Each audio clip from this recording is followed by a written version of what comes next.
Well, hello there. I wanted to thank you guys again for your review suggestions. As you may have deduced by the title, I have chosen Sea of Red to be first at bat. Initially, I was going to review the entire series as a whole, seeing as it's only 13 issues. But I kind of have a lot of stuff going on this weekend, so I decided to get this first review out here for you guys. I'll talk about that stuff a little bit later, but right now I'll get into the review. Sea of Red was written by Rick Remender and Kieran Dwyer, with art by Sal Good Sam, aka Max Douglas. It was published by Image Comics in 2005. Before I dive into the story, I wanted to point out the art. It uses thick, rapid black lines with very minimal color scheme. It uses a lot of reds, blacks, grays, and whites. It's also printed on a rather thick newsprint, which adds to the really gritty tone to the story. Now, the story revolves around a Spanish sailor named Marco Esperanza. It is a feisty, loving family man who can't seem to stay out of the sea. Exhibit A, Exhibit B, Exhibit C, and Exhibit D. The return of events, Marco finds himself floating in the sea after a large storm destroyed his ship. He clings to debris for about 4 days until he comes across a large vessel and gets brought aboard.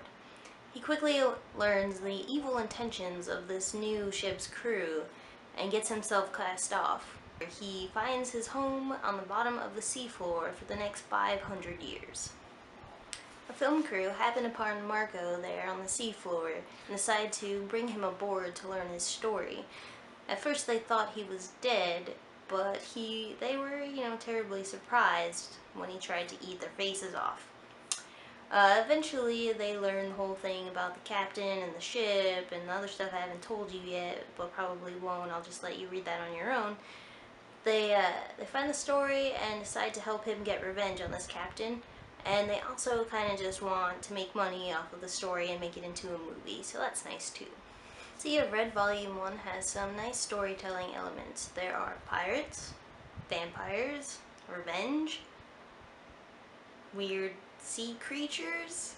It has decent action and a few nice bouts of gore.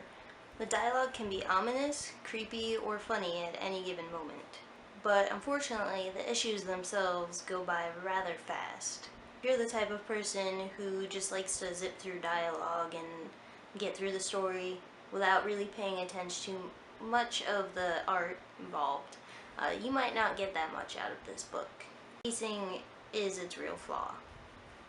However, if the story and art appeal to you at all, I would just say go ahead and start reading. I mean, this first volume alone is only 4 issues out of a total of 13. So starting it won't really hinder you that much, even if you decide that you don't really like it in the end. Overall, I would give Sea of Red Volume 1, No Grave But the Sea, a total of 3 stars out of 5. A pretty solid 3 at that. Now quickly, here at the end, I'm going to tell you what I have going on this weekend. I get to work my store's booth at Phoenix Comic Con. I have been attending Phoenix Comic Con for the past 4 years, and this will be an exciting new experience to get to work it. I'm going to use this as an opportunity to try to scope out the books that you guys have been recommending to me. Books like Spider-Man Blue, Spider-Man Noir, and Batman the Black Mirror. If you guys have some favorites that you think I should look for, you should definitely comment below about it. This way I can pick them up as soon as possible, hopefully. So I suppose this is the end of my first review, and I hope to see you guys here next time for the next installment.